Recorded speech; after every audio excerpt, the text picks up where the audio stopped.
ঠিক আছে। আচ্ছা, তো দেখেন আপনাদের ফোর্থ ইয়ার টোটাল সাবজেক্ট হচ্ছে 10টা।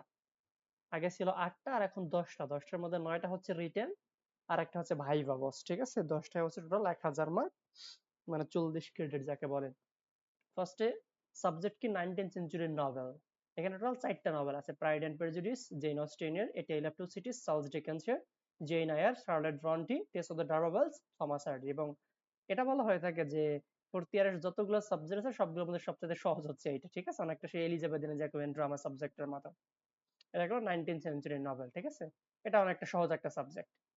এরপর আছে কি 20th সেঞ্চুরি পোয়েট্রি, বিংশ শতাব্দীর কবিতা, মানে আধুনিক কবিতা। তার মানে এখানে আধুনিক যারা কবি ছিল তাদের কবি যে কবিতা আছে ইম্পর্টেন্ট সেগুলি মূলত দেয়া আছে এখানে। ডাব্লিউবিএস আছে টোটাল 4টা: The Lake Isle of Innisfree, Easter 1916, The Second Coming, Sailing to Byzantium. আর টিএস এলিয়টের আছে 2টা: The Love Song of J Alfred Prufrock আর দ্য ওয়াস্টল্যান্ড। আর ডিলন থমাসের আছে একটা, Poem in October.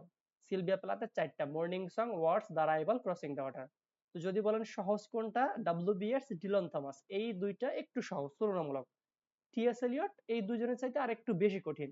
R Sylvia Plath মানে ছোট ছোট কবিতা বাট কিন্তু অনেক বেশি ডিপ মিনিং, সুতরাং এটা একটু বেশি কঠিন আর কি। ওভারঅল বলা যায় এইটা আগেরটার চাইতে একটু মানে বেশি কঠিন টাইপের একটা সাবজেক্ট। ঠিক আছে, যেহেতু আধুনিক কবিতা সুতরাং আধুনিক মানুষের যে কমপ্লেক্স লাইফ সেটা নিয়ে মেইনলি লেখা এগুলা। এরপর আছে কি মডার্ন ড্রামা। ইম্পর্টেন্ট এখানে টোটাল 4জন নাট্যকারের 4টা নাটক আছে। অস্কার ওয়াইল্ডার আছে ইম্পর্টেন্স অফ বিং আর্নেস্ট, একেবারে সহজ এটা।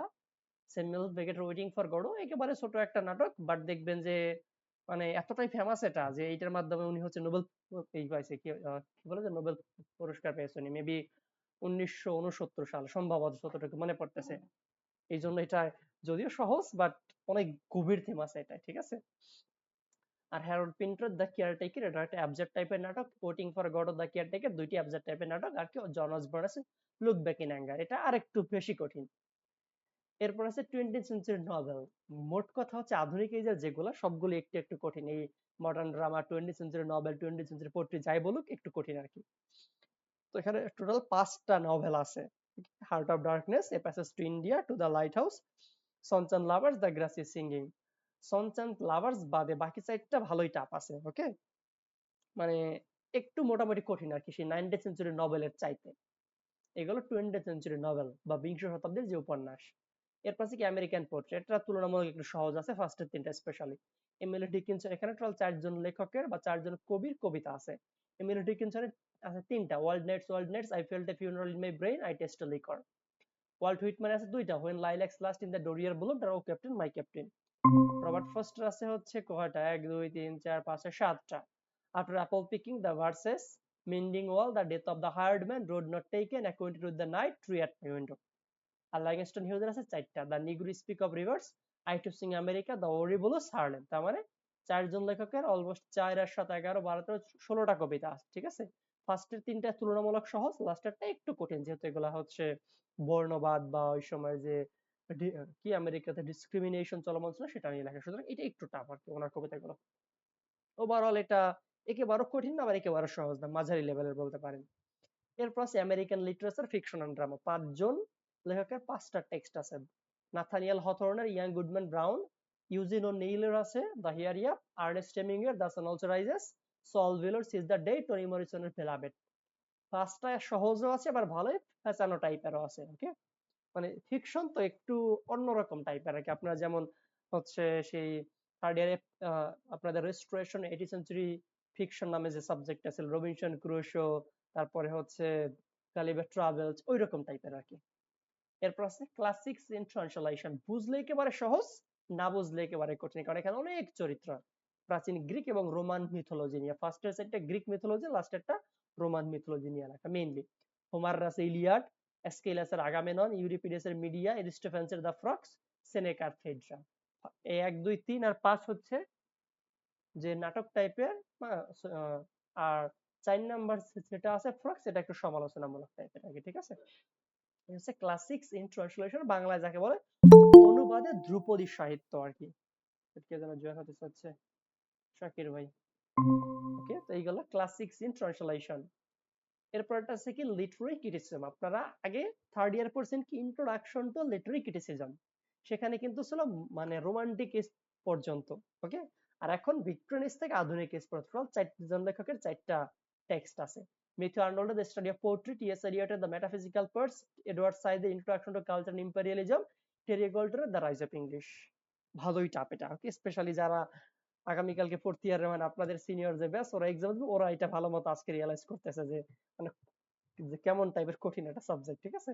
মানে সচরাচর একটু কঠিন আর কি এই সাবজেক্টটা অন্যগুলোর চাইতে।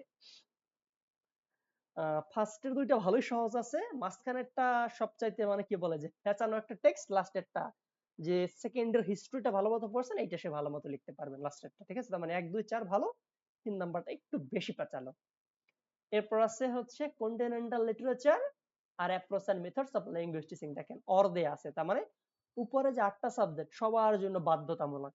এই দুইটা সাবজেক্টের মধ্যে যে কোনো একটা আপনাকে চুজ করতে হবে। অনেক কলেজে হচ্ছে সিলেক্ট করে দেয় এটা বাধ্যতামূলক নিতেই হবে। যেমন আমাদের কলেজে ফার্স্টে অনেকে বলছিল যে কি কন্টিনেন্টাল নেবে, দেন আমরা আবার 3 4 জন হয়ে বলছিলাম যে না আমরা ইএলটি নেব, পরবর্তী সবার জন্য বাধ্যতামূলক ইএলটি মানে করে দেওয়া হয়েছিল। আবার অনেক কলেজে আছে যে মানে যে কি কন্টিনেন্টাল লিটারেচার বাধ্যতামূলক করে দেয়, আবার অনেক কলেজে চুজ করতে দেয় যার যেটা মানে ভালো লাগে।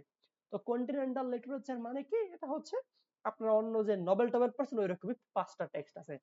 ফ্রান্স কাফকার দ্য মেটামরফোসিস, আলবার্ট ক্যামুসের দ্য আউটসাইডার, বার্টল্ড ব্রেখটের আছে মাদার ক্যারাজ চিলড্রেন, হেনরিক ইবসেনের ডলস হাউস, ফিওদর দস্তয়েভস্কির আছে ক্রাইম এন্ড পানিশমেন্ট, গল্পের মতো মানে মোটামুটি আর কি।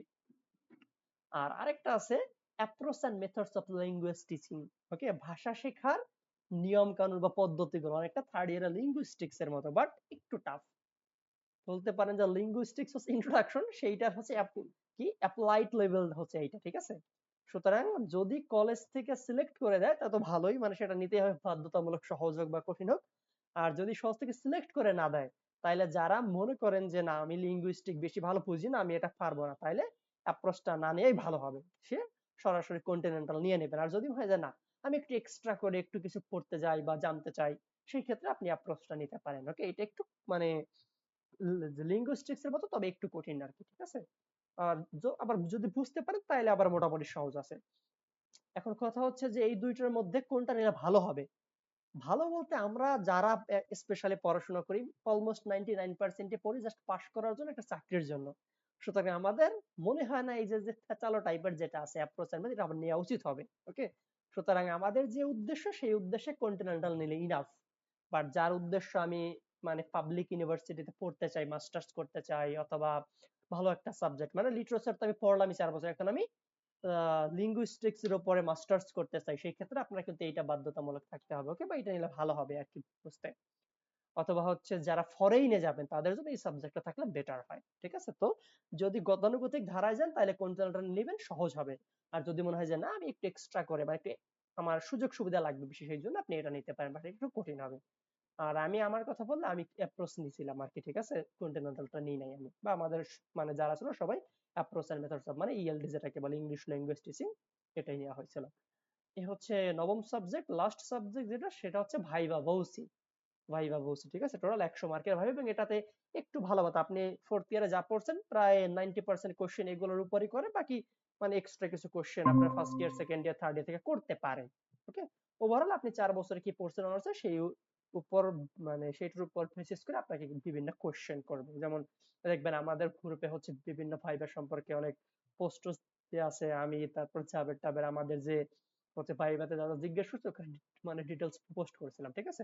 তো ওগুলো পড়লে মোটামুটি অনেক আইডিয়া হয়ে যাবে, এটা নিয়ে ভয় পাওয়ার মতো তেমন কোনো কিছু নাই, জাস্ট একটু একটু করে প্র্যাকটিস করলে ইনাফ। এই হচ্ছে আপনার টোটাল যে 1000 মার্ক।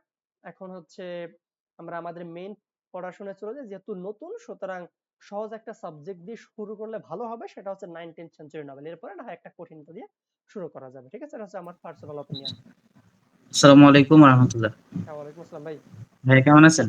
এই তো ভাই আছি আলহামদুলিল্লাহ, এখন একটু সুস্থ, কয়েকদিন আগে একটু অসুস্থ ছিলাম, সারা শরীরে হ্যাঁ ভাই, জি সবাই অসুস্থ থাকে, আমার ফুল ফ্যামিলিতে সবারই জ্বর গেছে, আমারও জ্বর গেছে। আমার ওয়েদার চেঞ্জের জন্য হতে পারে। না আমার সারা শরীরে অনেকটা র্যাবিশের মতো উঠছিল, মানে র্যাশ ওঠে না ও ওরকম, অনেকটা খারাপ অবস্থা আর কি। এখন তো না না, আর মানে আমাদের একটু এখানে ভালো। জ্বরটা হচ্ছে যে পুরো হাত পা জয়েন্ট গুলোতে ব্যথা ছিল, হ্যাঁ মনে হয় মানে সিজনাল জ্বর। এরকম জ্বর ছিল। ওকে, যাই হোক। ভাই আমি তো মিস করছি, টাইমলি ঢুকতে পারি নাই সব এটা তো রেকর্ড হবে হচ্ছে না? হ্যাঁ ভাইয়া, এই ক্লাস রেকর্ড আছে, সমস্যা নেই, একটু আচ্ছা, শুনে নিন। জাস্ট আমরা তখন হচ্ছে আমাদের যে সিলেবাস আছে ওইটা নিয়ে আলোচনা করছিলাম আর কি। যাই হোক, আমরা তাহলে ফার্স্ট আচ্ছা, সাবজেক্ট দিয়ে শুরু করি আজকে, 19th সেঞ্চুরি নভেল বা ঊনবিংশ শতাব্দীর যে উপন্যাস আর কি। ওকে, তো এখানে কি আছে, চারটা। আর হচ্ছে আপনাদের বইয়ের বিষয় এবার দেখেন, যে এক্সাম গুলো হচ্ছে আর কি, নতুন ভিসি আসার পরে উনি হচ্ছে অনেকটা মেইন টেক্সট থেকে কোশ্চেন দিচ্ছে, সবগুলা না, বাট ধরেন 40% দিচ্ছে মেইন টেক্সটের আলোকে, বাকি 60% সেট সাজেশনে।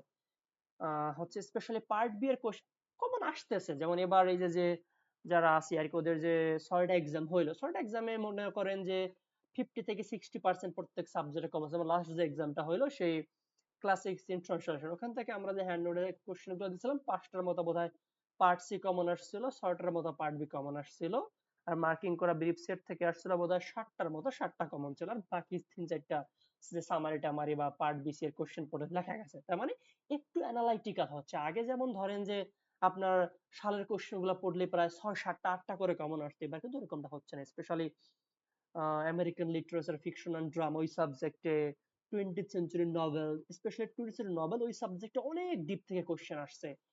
আহ ওইটায় বোধ হয় 6টা পার্ট বি এর কোশ্চেন সেট সাজেশনই নাই। সেট সাজেশনে তো ওই সাবজেক্টে অলমোস্ট 100-র উপরে পার্ট বি এর কোশ্চেন আছে সম্ভবত, বাট 100টার মধ্যে মাত্র 2টা কোশ্চেন আছে, বাকি 6টা question out of set suggestion. সুতরাং যারা মেইন টেক্সট, মানে এখন যদি পারেন মেইন টেক্সট পড়বেন, যদি সম্ভব হয়। আর যদি না হয় অন্তপক্ষে যে সামারি গুলো আছে, শর্ট সামারি না, অনেক যাতে শর্ট সামারি পাবেন, বাট সেটা পড়লে একদম মানে পড়লে বুঝতে পারবেন, কিন্তু অত বেশি ভালো হবে না, কারণ কোশ্চেন যেহেতু ডিপ থেকে করতেছে, আপনাকে এমন ভাবে জানতে হবে যাতে করে সামারিটা পড়লে আপনার মোটামুটি টেক্সটটা কভার হয়ে যায় আর কি, একটু ডিটেল সামারিটা পড়তে হবে, ঠিক আছে? সুতরাং ফার্স্টে হচ্ছে আমি মানে আমরা যেভাবে আগাইলে ভালো হবে, কারণ মেইন টেক্সট তো আর পড়া সম্ভব না, যতগুলো টেক্সট আছে যদি আমি মেইন টেক্সট পড়াইতে যাই, এই যে চারটা নভেল আছে, এই চারটা নভেল পড়াইতে আমার কমপক্ষে লাগবে 5 মাস সর্বনিম্ন বলতে। ওকে, কারণ একটা নভেলের 400-500 পেজ, আমি একদিনে নয় 10 পেজ পড়াইলাম, সেক্ষেত্রে একটা নভেল 1 মাসের উপরে লাগে। ঠিক আছে? এই হচ্ছে অবস্থা। তার মানে মেইন টেক্সট পড়া সম্ভব না, আমাদের সামারি দিয়েই মূলত কাজ সারতে হবে।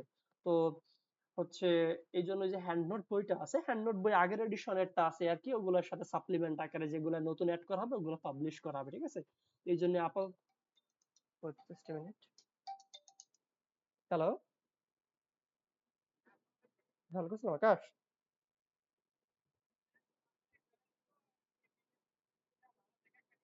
আহ, ওইটা হচ্ছে মানে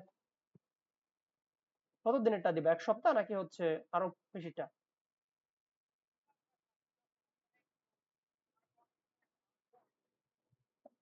আচ্ছা, তাহলে আমি হচ্ছে পাঠিয়ে দিচ্ছি। আর হচ্ছে তুমি সাবধানে যেও, হ্যাঁ? হুম, হুম, আচ্ছা, তাহলে আমি হচ্ছে দেখে দেখে এরপর পর তোমাকে দিয়ে দেবো, মানে কি কি। আচ্ছা, বাস হচ্ছে কয়টায় আসছে বাস? আহ, তো তোমাদের সাথে যাচ্ছে কয়জন?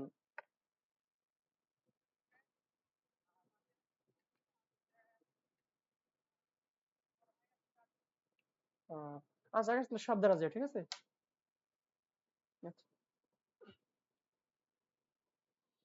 আচ্ছা, এক মিনিট ওয়েট।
খুব সমস্যা হচ্ছে।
ওকে। তো হচ্ছে যেটা হ্যান্ড নোট আছে, এখনো নতুন হ্যান্ড নোট আসে নাই, কারণ পুরাতনের এক্সাম না হতে হ্যান্ড নোট আসবে না। সুতরাং হচ্ছে ওদের এক্সাম পর্যন্ত অপেক্ষা করেন আর কি। এর মধ্যে হয়তো এর আগের এডিশনের হ্যান্ড নোট আছে প্লাস সাপ্লিমেন্ট আকারে নতুন যে আর্ট হবে ওগুলো অ্যাড করে দিয়ে দেওয়া হবে, তখন কালেক্ট করুন। এখন আপাতত যে আমি আপনাদের হোয়াটসঅ্যাপ গ্রুপে দেখেন একটা পিডিএফ শেয়ার করছি, ওখানে ওই সাবজেক্টের সবকিছু দেওয়া আছে, ঠিক আছে? ওগুলো পড়লে আশা করি হয়ে যাবে। যেহেতু কোশ্চেন গুলো ডিপ থেকে আসতেছে, তার মানে সাজেশনে যেগুলো আছে এগুলো সলভ করলে যদি কমন তো মোটামুটি আসবে, কম বেশি যাই আসুক আসবেই। বাকি এক্সট্রা করে যদি ঘুরিয়ে ফিরে আসে সেগুলো ওইগুলো সাপেক্ষে লিখতে পারবেন আশা করি, ঠিক আছে? আমরা ফার্স্ট সাবজেক্ট দেখি। 90 নভেলের ফার্স্টের আছে প্রাইড এন্ড প্রেজুডিস। যাদের কাছে পিডিএফ আছে এটা একটু ওপেন করেন। আপাতত মানে পিডিএফ এগুলো প্রিন্ট করে আনার দরকার নেই, এখান থেকে দুই একদিন পড়েন আর কি। কারণ হচ্ছে ওদের এক্সাম শেষ হওয়ার আশা করি 10-15 দিনের মধ্যে মনে হবে। মানে ওই যে যে আপনাদের হ্যান্ড নোট বই, ওটা আপনারা অলরেডি কালেক্ট করতে পারবেন আর কি, ঠিক আছে? তো এই 10-15 দিন জাস্ট হচ্ছে যে পিডিএফ আছে এটা দেখে পড়েন। এখানে উপর আমি শেয়ার করেছি, ওই জায়গা থেকে ওপেন করেন এটা।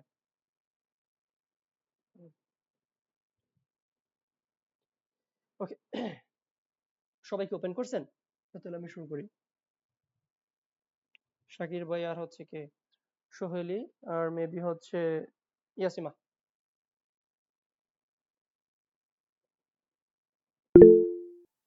আচ্ছা ঠিক আছে। হুম, তো এখানে আছে কি ফার্স্ট একটা প্রাইড এন্ড প্রেজুডিস। প্রাইড মানে অহংকার আর প্রেজুডিস মানে কুসংস্কার। তার মানে অহংকার এবং কুসংস্কার বা ভুল বোঝাবুঝি, এটা হচ্ছে আমাদের যে নভেলের নাম। লিখছে কে জেইন অস্টিন, একজন মহিলা। তো এখানে অথরের সম্পর্কে কিছু কোশ্চেন মানে ইনফরমেশন দেওয়া আছে, এগুলা যখন পড়বেন তখন আপনি স্পেশালি ইন্ট্রোডাকশন অ্যাড করতে পারবেন পার্ট বি বা পার্ট সি এর কোশ্চেনে।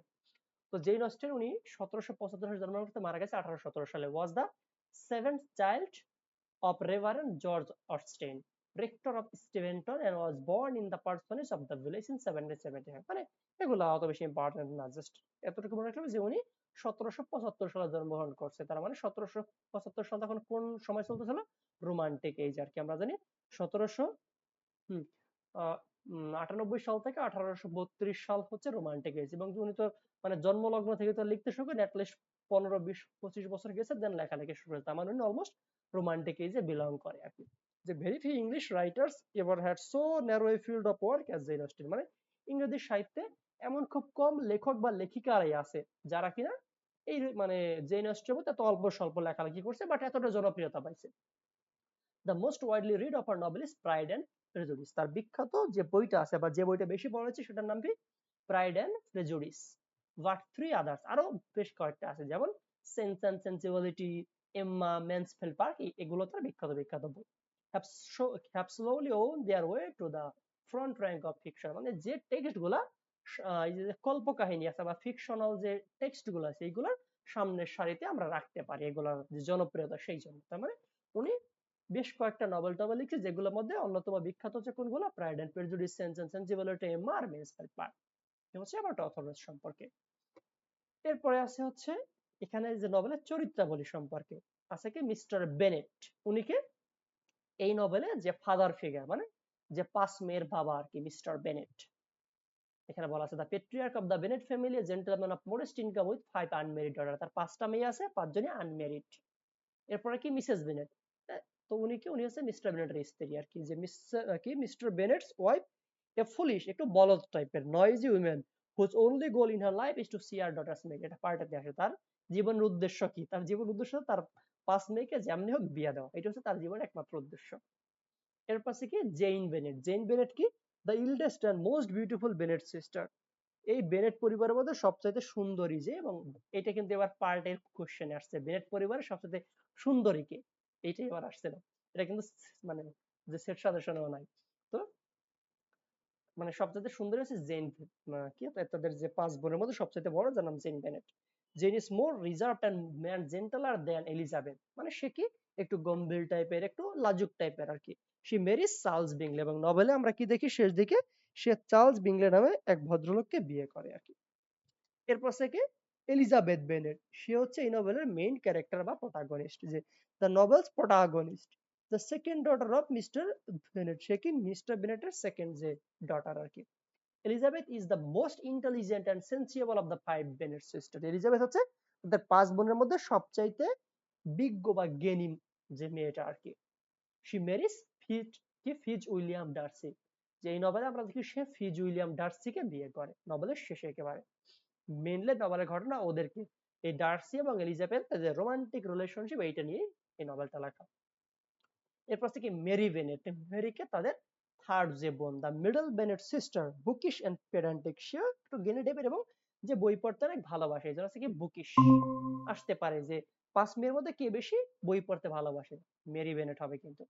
এরপর কি আছে ক্যাথরিন বেনেট, ক্যাথরিনকে 4 নাম্বার যে মেয়েটা Lydia, she is girlishly enthralled with the soldiers, এ হচ্ছে লিডার মানে ছোট দুইটা একটু চঞ্চল টাইপের। ওকে, এরপর আছে কি লিডিয়া বেনেট, লিডিয়াকে সবচেয়ে ছোট যে মেয়ে, the youngest Bennet sister, she is gossipy, সে কি এইরকম হচ্ছে কথাবার্তা মানে মিশুক টাইপের, immature and self involved, unlike Elizabeth Lydia flings herself headlong into romance and ends up running off with Wickham, যেখানে এলিজাবেথ সে যুক্তি দিয়ে মানে সবকিছু ভেদবিচার করে। ওকে, এবং সে বিয়ে করছে কেন নির্দিষ্ট একটা লক্ষ্যের উপর ডিপেন্ড করে, বাট লিডিয়া সে যেহেতু চঞ্চল টাইপের, সুতরাং সে জাস্ট তার যে রোমাঞ্চ আছে মানে তার যে রোমান্টিকতা, রোমান্টিক ধারণার উপর ভিত্তি করে সে একটা ছেলের লাগে মানে পালিয়ে যায় আর কি, যার নাম হচ্ছে উইকহাম। এ হচ্ছে আমরা যে 5 মেয়ের সম্পর্কে জানতে পারলাম, জেইন, এলিজাবেথ, মেরি, ক্যাথরিন আর লিডিয়া। ওকে, এরপর আছে কি চার্লস বিংলে, চার্লস বিংলেকে এই যে আমরা উপরে দেখছিলাম, জেন বেনেট, জেনের সাথে যার বিয়ে হয় তার নাম Charles Bingley. Darcy's considerably wealthy best friend, এই যে ডার্সির ধনী একজন বন্ধু যে Charles Bingley, Bingley's purchase of Netherfield and estate near the Bennets, মানে এখানে কি দেখি যে নভেলটা শুরু হয় বিংলেসের নেদারফিল্ড নামে একটা বাসা ভাড়া নেয় এবং সেখানে মানে সেই বাসায় সে আসে, সুতরাং তার আসার মাধ্যমে নভেলটা শুরু হয় মেইনলি। এরপর থেকে দেখেন ফিজ উইলিয়াম ডার্সি, একে এই নভেলের মেল যারা চরিত্র বা যারা ছেলে ওদের মধ্যে protagonist, main character.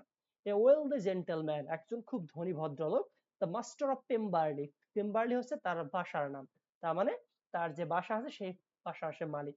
And the nephew of Lady Catherine de Bourg, এবং লেডি ক্যাথরিন ডি বোর্গের ভাইপো হয় সম্পর্কে।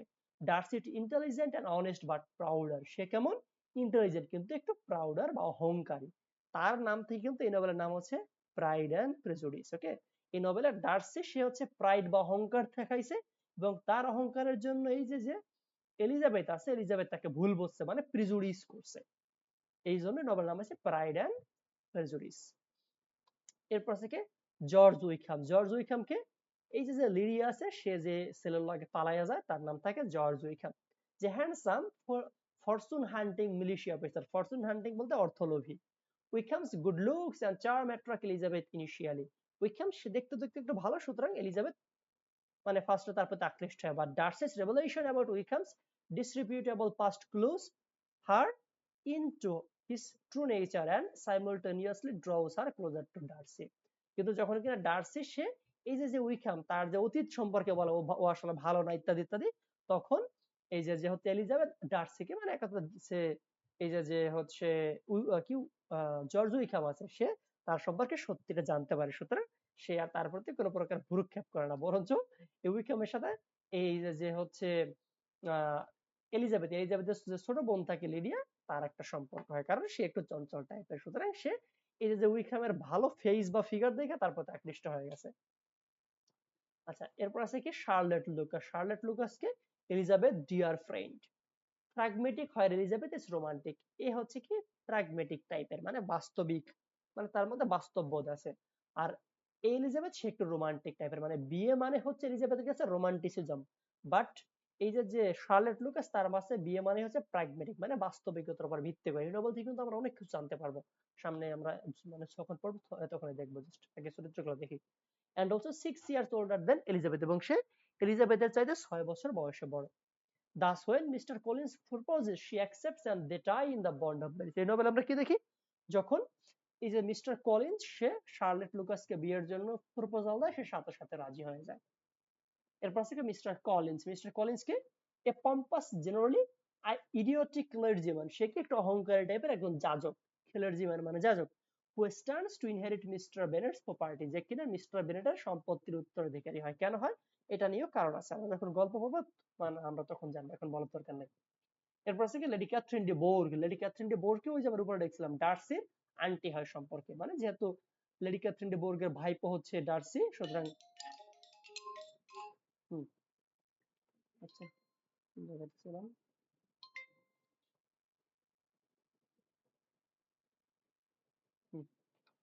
ওকে, যে হচ্ছে লেডি ক্যাথরিন ডি বোর্গ হচ্ছে কি ডার্সির আন্টি হয় সম্পর্কে, রিচ বসি নোবেলম্যান মিস্টার কলিন্স প্যাট্রোনাট ডার্সির আন্ট, মানে সে একটু ধনী টাইপের এবং মিস্টার কলিন্সের মালকিন, মানে মিস্টার কলিন্স তার আন্ডারে চাকরি করে। আর ডার্সির আন্টি হয় সম্পর্কে, এর সম্পর্কে কিন্তু পার্ট বি এর একটা কোশ্চেন আসছিল এবারই, যে লেডি ক্যাথরিন ডি বোর্গের চরিত্র লিখো। এরপর থেকে মিস্টার মিসেস গার্ডিনার, এরা হচ্ছে এই যে যে পাঁচ বোন আছে, পাঁচ বোনের মামা মামি হয় সম্পর্কে, যে Mrs Bennet brother and his wife, যে মানে এখানে মিস্টার এবং মিসেস গার্ডিনার হচ্ছে মিসেস বেনেটের বউ, মানে ভাই হয় এবং তার ভাইয়ের যে বউ, এটার মানে হচ্ছে মিসেস বেনেট যে পাঁচ মেয়ে আছে, পাঁচ মেয়ের মামা মামি হচ্ছে মিস্টার এবং Mrs Gardiner. The Gardiners caring, nurturing, and full of common sense often proved to be better parents to Elizabeth's daughters than Mr. Bennet and his wife. আচ্ছা, মানে এখানে কি বলছে যে এই মানে ফেনেটদেরকে আহ মানে ফেনেটদের পরিবারের যে পাঁচ মেয়ে আছে তাদেরকে, যারা মানে যে তার যে মা বাবা আছে যতটুকু ভালোবাসে তার যেটা আরো বেশি ভালোবাসে মিস্টার এবং মিসেস গার্ডিনার। এরপর আছে কি মিস বিংলে, মিস বিংলেকে বিংলেস স্নবিশ ডটার, সে হচ্ছে ওই যে যে চার্লস বিংলে উপরে পড়ছিলাম তার একমাত্র বোন হচ্ছে miss বিংলে। She wants Fitzwilliam Darcy, না তার মানে দুইজন বোন আছে, এই যে মিস বিংলে আরেকজন আছে। She wants Fitzwilliam Darcy as her husband, সে চায় ডার্সি যেন তাকে বিয়ে করে, বাট আলটিমেটলি সেটা হয় না। আর কি আছে জর্জিয়ানা ডার্সি, সে হচ্ছে ডার্সির একমাত্র বোন। ডার্সির sister, she is immensely pretty and just a shy, সে কি অনেক লাজুক টাইপের, সুন্দরী টাইপের।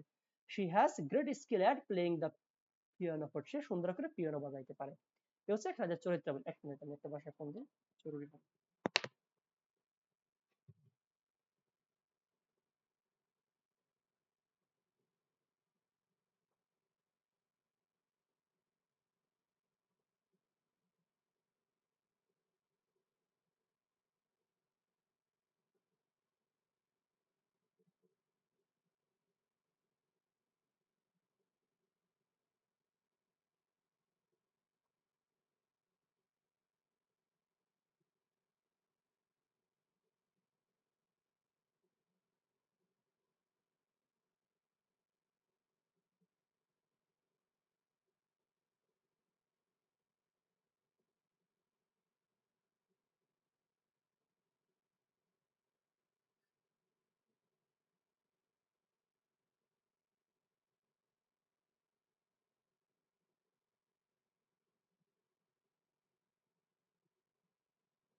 আচ্ছা, ওকে।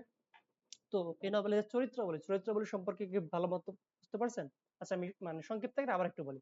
এই নভেলের যে ফাদার আর মাদার, সে হচ্ছে মিস্টার বেনেট এবং মিসেস বেনেট, তাদের পাঁচ মেয়ে total, Jane, Elizabeth, Mary, Catherine, Lydia. এবং এই নভেলে হচ্ছে এই জেইনের সাথে মানে তাদের পাঁচ মেয়ের বড় মেয়ের সাথে যার বিয়ে হয় তার নাম হচ্ছে চার্লস বিংলে। মেজ মেয়ের সাথে যার বিয়ে হয় তার নাম ফিজ উইলিয়াম ডার্সি। জর্জ উইকহ্যাম আছে একেবারে ছোট মেয়ে, যার সাথে লিডিয়া পালিয়ে গিয়েছিল। আর শার্লেট লুকাস হচ্ছে ওই যে যে এলিজাবেথের একজন মানে বান্ধবী হয় সম্পর্কে, ওকে, এবং যে কিনা বিয়ে করে মিস্টার কলিন্সকে। আর লেডি ক্যাথরিন ডি বোর্গ হচ্ছে ডার্সির আন্টি হয় সম্পর্কে। মিস্টার এবং মিসেস গার্ডিনার হচ্ছে ওই যে যে পাঁচ মেয়ের মামা মামি হয় সম্পর্কে। আর মিস্টার বিংলে হচ্ছে ওই যে চার্লস বিংলে আছে তার বোন, আর জর্জিয়ানা ডার্সি হচ্ছে ডার্সির বোন। এই হচ্ছে মোস্ট ইম্পর্টেন্ট যারা চরিত্র নিয়ে কোনো সমস্যা আছে? শাকির ভাইয়া, সোহেলি আর হচ্ছে ইয়াসিমা, সমস্যা আছে কারো?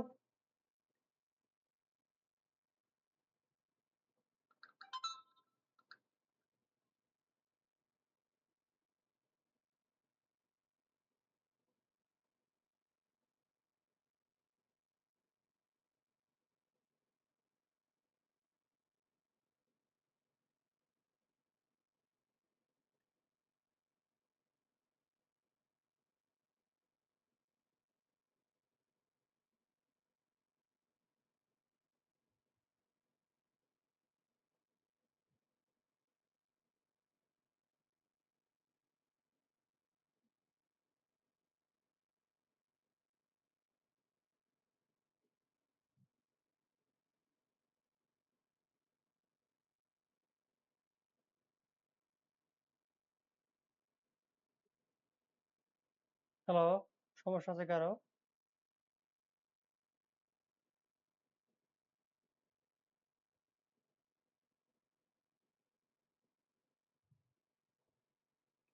আমার কথা শোনা যাচ্ছে না নাকি?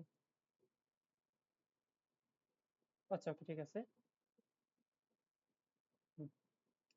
এরপরে থিমটা আমরা একটু পরে মানে দেখি আর কি। আর আপনারা বাংলা সামারিটা একটু দেখে নেন, আমি ইংরেজি সামারিটা লাইন বাই লাইন এক্সপ্লেন করে বুঝিয়ে দিচ্ছি, ঠিক আছে? বাংলাটা আপনি নিজেরাও পড়তে পারবেন। এত সময় এখানে দেওয়া ঠিক হবে না, তাহলে আমরা কোর্স শেষ করতে পারবো না অনেক। ওকে, তো দেখেন ইংলিশ সামারিতে কি বলছে। The news that a wealthy young gentleman named Charles Bingley has rented the manor of Netherfield Park was a great story in the nearby village of Longbourn. তার মানে নভেলের সেটিংটা কোথায়? লংবার্ন নামের একটা এলাকায়, যেখানে এই চার্লস বিংলে নামের একজন ভদ্রলোক নেদারফিল্ড পার্ক নামে একটা বাসা মানে ভাড়া নিছে। তার মানে নতুন একজন লোক আসছে। এই খবরটা টোটাল এলাকায় ছড়াই গেছে একেবারে, specially in the Bennett house hold. কোথায়? স্পেশালি বেনেটদের বাসায়।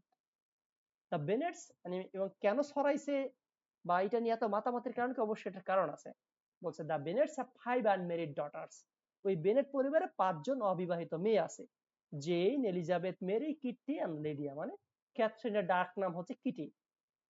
Mrs Bennet is desperate to see them all married. এবং এই 5 মেয়ের যে মা মিসেস বেনেট, সে চায় যে কোনো মূল্যে তার 5 মেয়েকে বিয়া দিতে।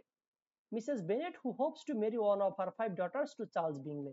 তো যেহেতু চার্লস বিংলে সে মানে নতুন একটা জায়গায় এসে বাসা ভাড়া নিয়েছে, সুতরাং মিসেস বেনেট ভাবছে এই একটা ছেলে বা একটা পোলা আইছে, ওর লাগে যেমন হোক আমার এক মায়ের বিয়া দিতে হইবই, যেমনে হোক আর কি, ঠিক আছে? এই জন্য ওই এলাকায় টোটালি একটা এরকম মানে হই হুল্লোড় নেমে গেছে। তার মানে এটা দ্বারা লেখিকা বোঝাইতে চাইছে ওই সময়ের সমাজটা ছিল এমন। এটা কিন্তু 18 শতাব্দীর কথা, যে সমাজটা ছিল এমন টাইপের, সরি 19 শতাব্দীর শুরুর কথা, যে সমাজটা এমন টাইপের ছিল যে একজন মানে একটা ছেলের জন্য কয়েকটা মেয়ে লাইন দিয়ে পড়ে থাকতো। এই জন্যই এই যে যখন সে আসছে, আশেপাশে এলাকায় মানে হই হুল্লোড় নেমে গেছে যে এই ছেলের লগে এই এলাকার যে কোনো একজন মেয়ের বিয়ে দিতেই হইবে। ওকে, যেমনটা উদাহরণস্বরূপ এখানে মিস্টার বেনেটের ফ্যামিলির কথা বলছে, যে তার ওয়াইফ চায় তার 5 মেয়ের যে কোনো এক মেয়ের সাথে ওই মিস্টার বিংলের বিয়া দিতে, যে কোনো মূল্যে হোক। আচ্ছা, এরপর বলছে when the Bennet daughters meets him at a local ball। তো যখন কিনা এই যে মিস্টার যে চার্লস মানে বিংলে তার সাথে ফার্স্ট টাইম বেনেটদের মানে বেনেটদের ফ্যামিলিতে যে 5 মেয়ে আছে তাদের সাক্ষাৎ হয় কোথায়? একটা নাচের অনুষ্ঠান। এটা পার্টিতে আসতে পারে যে ফার্স্ট টাইম কখন বেনেট পরিবারের লোকজনদের সাথে মানে স্পেশালি 5 জন মেয়ের সাথে এই চার্লস বিংলের দেখা হয়, সেটা কোথায়? একটা নাচের অনুষ্ঠানে। বল মানে নাচের অনুষ্ঠান। They are impressed by his outgoing personality and friendly disposition। তো মিস্টার চার্লস বিংলে সে যে আচরণগুলো করে এতে ওই ফার্স্ট মে সবাই আকৃষ্ট হয়। His close friend Mr. Darcy is less pleased with the evening and haughtily। তবে মানে যদিও চার্লস বিংলে ভালো আচরণ করে, কিন্তু তার যে ফ্রেন্ড থাকে ডার্সি, সে একটু ওই পার্টিতে মানে নাচের অনুষ্ঠানে একটু অহংকার দেখায়। He refuses to dance with Elizabeth। মানে আমরা তো দেখি যে সেই ইংলিশ কালচার এটা আছে যে একজন একজনের সাথে মানে হাত ধরে নাচানাচি করে আর কি। তো যখন কিনা এলিজাবেথকে নাচতে বলা হয়, মানে হচ্ছে এই যে যে মিস্টার টার্সি তাকে তার যে ফ্রেন্ড চার্লস বিংলি সে বলে যে আমি তো এলিজাবেথের সাথে নাচতে সরি আমি তো এই জেনের সাথে নাচতেছি, তুমি হচ্ছে এলিজাবেথের সাথে নাচতে পারো। কিন্তু ডার্সি সে প্রত্যাখ্যান করে। এই এই যে তাকে মানে এলিজাবেথকে প্রত্যাখ্যান করছে, এই জন্য এলিজাবেথ মানে তাকে ভুল বলছে, তার ইগোতে লাগে। এটা এখানে বলা হচ্ছে হুইচ মেক্স এভরিওয়ান ভিউ হিম কি অ্যাজ অ্যারোগ্যান্ট অ্যান্ড অবনক্সিয়াস। সুতরাং স্বাভাবিকভাবে ডার্সি অনেক অহংকারী। সো এলিজাবেথ প্রিজুডিয়াস হিম, সে তার সম্পর্কে ভুল বোঝে। And thus the novel entitle, এখান থেকে নোবেলের নামকরণ করা হয়েছে প্রাইড অ্যান্ড প্রেজুডিস। তার মানে নাচের অনুষ্ঠানে ডার্সি তার যে ফ্রেন্ড আছে চার্লস বিংলে, সে ডার্সিকে অফার করে যে তুমি চাইলে এলিজাবেথের সাথে নাচতে পারো, কিন্তু ডার্সি বলে যে আমি মানে এক কথায় আমি নাচতে আগ্রহী না আর কি, বা সে ওই সরাসরি এরকমটা বলে যে এলিজাবেথ সুন্দরী আছে বাট আমাকে সন্তুষ্ট করার মতো সুন্দরী না। এই কথাটা যখন এলিজাবেথ উদ্দেশ্য করে বলে, এলিজাবেথ সে অপমানিত হয় এবং সেভাবে ডার্সি অনেক অহংকারী। এই জন্য সে ডার্সিকে মানে ডার্সি সম্পর্কে ভুল বোঝে, যেখান থেকে কিন্তু এই নোবেলের নামকরণ করেছে প্রাইড অ্যান্ড প্রেজুডিস, মানে ডার্সির প্রাইড আর এলিজাবেথের হচ্ছে যে প্রেজুডিস আছে, মানে ভুল বোঝাবুঝি ডার্সি সম্পর্কে তার অহংকারের জন্য। ফার্স্ট চিন্তা নিয়ে কোনো সমস্যা আছে শাকির ভাই?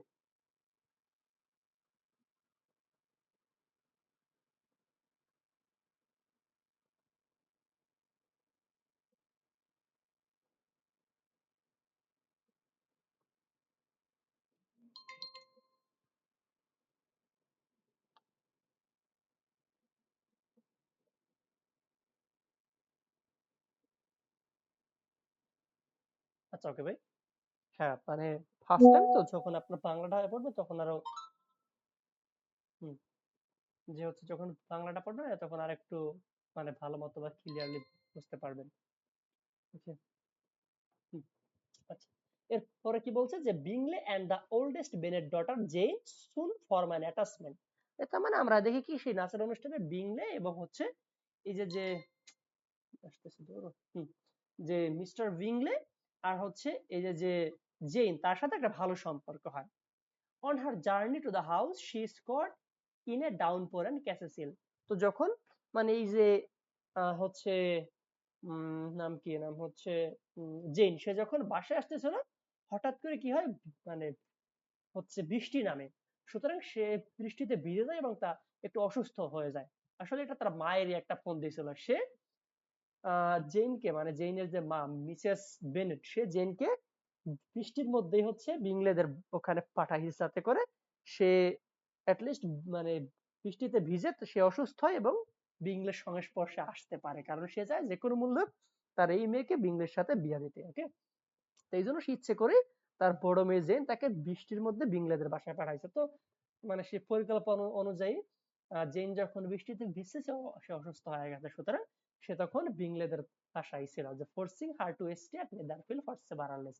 বেশ কয়েকদিন যাবত সে বিংলেদের যে বাসা ওইখানে থাকে। Any serious relationship between the two however is opposed by Bingley's sister.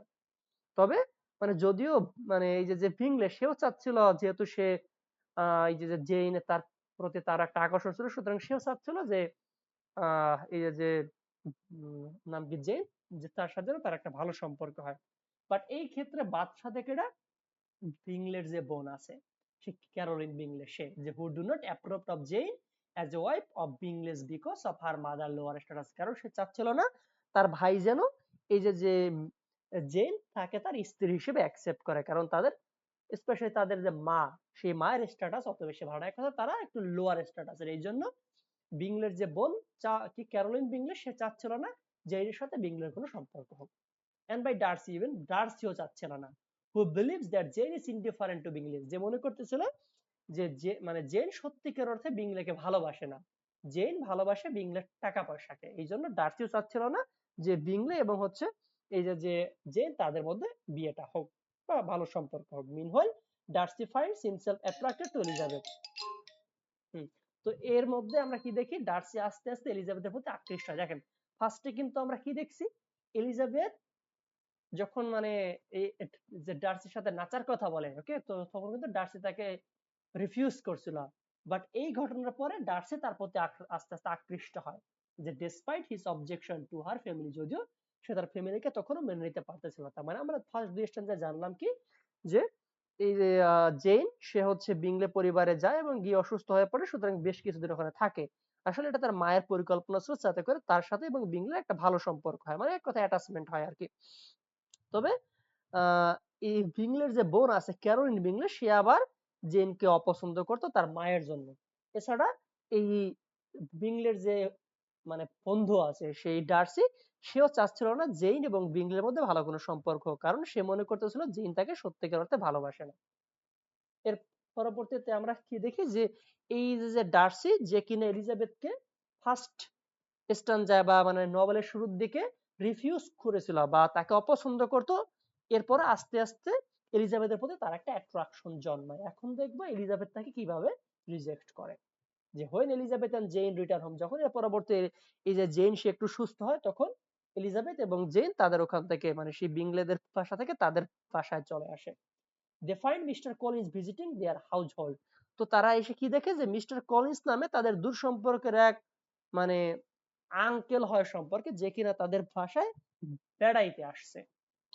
এবং এখানে কি যে বেড়াইতে আসার একটা কারণ ছিল, কারণ কি এই যে যে মিস্টার বেনেট তার আসলে কোনো পুরুষ সন্তান নাই আর কি, ঠিক আছে, বা ছেলে সন্তান নাই।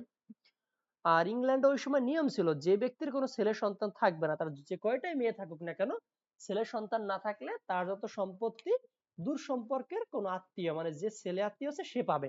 তো যেহেতু এই যে যে মিস্টার বেনেট তার কোনো বৈধ মানে ছেলে সন্তান নাই, ব্যাখ্যাত ছেলে সন্তান নাই, এই জন্য তার 5 মেয়ে তার সম্পত্তির কোনো কিছু পাবে না, বরঞ্চ মিস্টার কলিন্স নামে যে তার দূর সম্পর্কের এক ছেলে আত্মীয় আছে সে এইটা পাবে। এই জন্য সে তাদের বাসায় ঘুরতে আসছে। তো সে এসে কি বলে যে আমি জেনকে বিয়ে করতে চাই। যে meanwhile Darcy finds himself attracted to Elizabeth and Diana. এরপর বলছে কি mister Collins is a young clergyman who stands to inherit mister Bennet property. সে কি যে সে একজন ক্লেয়ার্জিম্যান বা যাজক। এছাড়া ওই যে লেডি ক্যাথরিন ডি বোর তার যে ভাষা, সেই ভাষায় মানে পরিচারক হিসেবে থাকে হচ্ছে এই যে যে মিস্টার কলিন্স আর কি।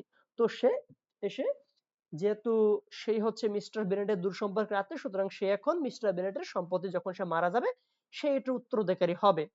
তো এই জন্য সে মিস্টার বেনেটকে বলে যে যেহেতু আপনি মারা যাওয়ার পরে আপনার সম্পত্তি আমিই পাবো, সুতরাং আমি চাই আপনার যে কোনো এক মেয়েকে বিয়ে করতে, অ্যাটলিস্ট তাইলে আপনার এক মেয়ের বিয়ে দেওয়ার ঝামেলাটা কমবে। সুতরাং সে ফার্স্টে বলে আমি জেইনকে বিয়ে করতে চাই, বাট জেইন তখন কি বলে মানে অলরেডি সে জানতে পারছে যে জেইন নাকি ওই যে ক্যারোলিন বিংলে তার সাথে মানে তার একটা সম্পর্ক।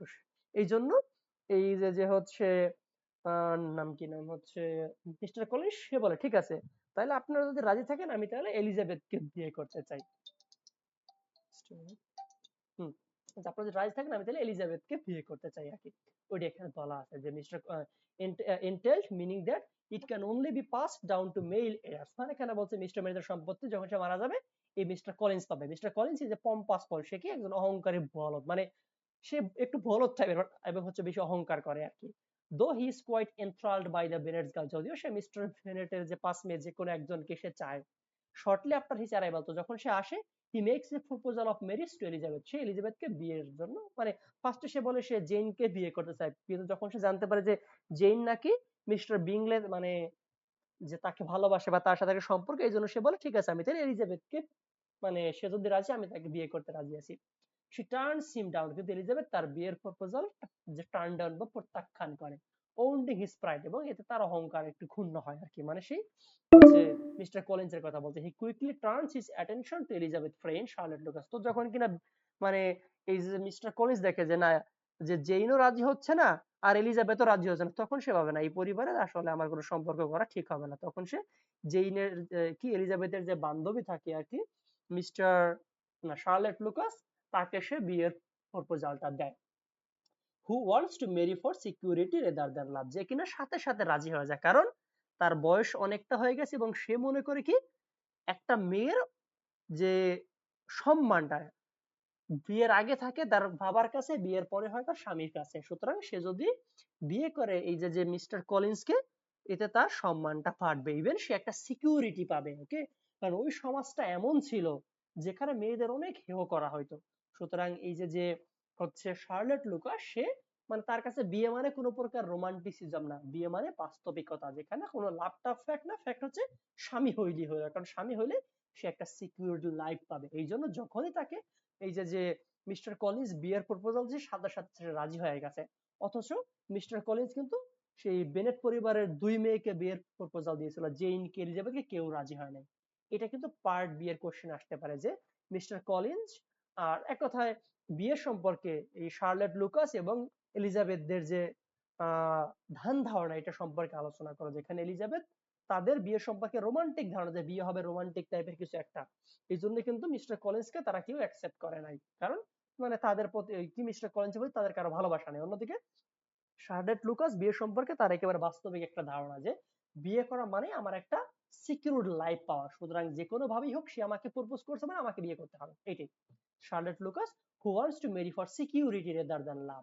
এটা তারা আসলে ওই তৎকালীন সময়ে বিয়ে লাভ এইগুলার যে ধ্যান ধারণা ইকোনমিক এইগুলা নিয়ে আসলে উপস্থাপন করছে এই নভেলটা। যে Charlotte explains to Elizabeth that she is getting older and needs the match for financial result. Charlotte সে এলিজাবেথকে বলে, মানে এই যে এলিজাবেথ সে বলে তুমি কেন ওকে বিয়ে করতে রাজি, ও তো একটা বলদ। তখন শার্লেট বলে বলদ হোক আর যাই হোক আমার স্বামী হইলেই হইলো, ঠিক আছে, কারণ বিয়ে করা মানে একটা সিকিউর মানে একটা ফাইন্যান্সিয়াল ইনকাম পাওয়া আর কি। Charlotte and Mr Collins get made, সুতরাং এরপর আমাদেরকে শার্লেট লুকাস এবং মিস্টার কলিন্সের বিয়ে হয়। And Elizabeth promises to visit them at their new home, এবং এলিজাবেথ বলে ঠিক আছে তোমরা তোমাদের বাসায় যাও, আমি তোমাদের বাসায় শীঘ্রই বেড়াইতে যাবো। তার মানে আমরা এই ফার্স্টের এই কয়েকটা স্ট্যান্ডে কি দেখলাম, নভেলটা শুরু হয়েছে বিংলে নামের এক ভদ্রলোক সে নেদারফিল্ড পার্কে মানে ওই নামের একটা বাসা ভাড়া নিয়েছে, কোথায় সেটা লং বার্নে। আসতে পারে নভেলের সেটিং কি লং বার্ন অথবা বিংলে সে কোন বাসা ভাড়া নেয় নেদারফিল্ড পার্ক, তখন ওই এলাকায় একটা হই হুল্লোড় পড়ে যায়, কারণ ওই সময় সমাজ ছিল এই নভেলের ফার্স্ট লাইন কিন্তু হচ্ছে এটা, it is universally acknowledge that a single man in position a good Fortune must be in want of a good wife. এটা কিন্তু মোস্ট ইম্পর্টেন্ট একটা মানে যে ছেলেটা অবিবাহিত তাকে যেমনি হোক একটা মেয়ে ধরাইয়া দাও, সমাজটা ছিল ওই রকম, কারণ সমাজে মেয়ে ছিল অনেক বাট মানে বিবাহযোগ্য ছেলের অভাব ছিল, সুতরাং যখনই চার্লস বিংলা আসছে এলাকায় হই হুল্লোড় লেগে গেছে কার সাথে আসলে বিয়ে দেওয়া যায়। তো যখনই ও চার্লস বিংলা আসছে বেনেট পরিবারে একটা মানে যে তারা ফন্দি করছে যে কোনো ভাবে হোক তাদের এক মেয়েকে এর সাথে বিয়ে দিতেই হবে, সুতরাং এর পরবর্তীতে বেনেট পরিবারের 5 মেয়ের দেখা হয় কোথায়, বিংলের সাথে একটা নাচের মানে একটা বল নাচের অনুষ্ঠানে, ওইখানে সেই বিংলের সাথে তার ফ্রেন্ড যে ডার্সি সেও ছিল, তো সেইখানে বিংলে এবং জেনের মধ্যে মোটামুটি ভালো একটা সম্পর্ক হয়। অন্যদিকে ডার্সি যে সে এলিজাবেথ সম্পর্কে একটা কটূক্তি করে, সুতরাং এলিজাবেথ তার সম্পর্কে ভুল বোঝে আর কি। দেন এর পরবর্তীতে আমরা দেখি যে আহ, মানে কি চার্লস বিংলে আর হচ্ছে জেইনের সম্পর্কটা আরো বেশি গভীর হয়। অন্যদিকে এই সম্পর্কটাকে আবার বিংলের যে বোন ক্যারোলিন বিংলে এবং ডার্সি সে মেনে নিতে পারতেছিল না, কারণ তারা মনে করতেছিল যে এদের পরিবারটা স্ট্যাটাস ভালো না আর কি, এই জন্য ওকে তো যাই হোক না কেন। দেন এর পরবর্তীতে একটা পর্যায়ে এলিজাবেথ এবং জেইন তাদের বাসায় ফিরে শেষে দেখেন যে তাদের বাসায় মিস্টার কলিন্স নামে তাদের দূর সম্পর্কে আত্মীয় আসছে, কারণ যে কিনা তাদের সম্পত্তির উত্তরাধিকারী হবে, যে এই যে 5 মিনিট যখন একজনকে বিয়ে করতে চায়, সুতরাং নিয়ম অনুসারে সে ফার্স্ট যে বড় মেয়ে জেন তাকে বিয়ে করতে চায়, কিন্তু সে জানতে পারে জেন নাকি মিস্টার বিংলে মানে যে তার সাথে একটা সম্পর্ক আছে, এই জন্য সে বলে ঠিক আছে আমি তাহলে এলিজাবেথকে বিয়ে করতে রাজি আছি, কিন্তু এলিজাবেথ সে তার বিয়ের প্রপোজাল রিফিউজ করে। পরবর্তীতে মিস্টার কলিন্স এলিজাবেথের বান্ধবী যে শার্লেট ওকেস তাকে বিয়ের প্রপোজাল দেয়, যে কিনা রাজি হয়ে যায়।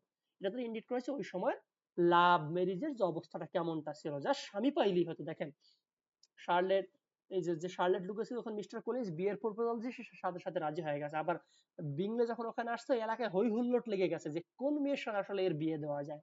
তার মানে সমাজটা ওই রকম টাইপের ছিল যে সমাজটা মানে বিয়ের ক্ষেত্রে সমাজের একটা চিত্র লেখিকা এই নভেল উপস্থাপন করতে চাইছে। আজকে এতটুকু থাকবে, এই পর্যন্ত কি মানে কোনো সমস্যা আছে শাকির ভাই বা অন্য যে কেউ আছেন?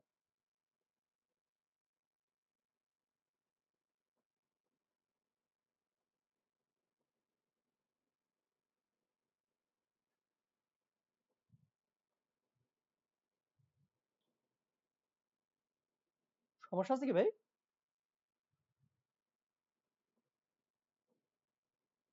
আচ্ছা ওকে ঠিক আছে, তাহলে দরকার রেকর্ডটা আবার একটু শুনে নিন।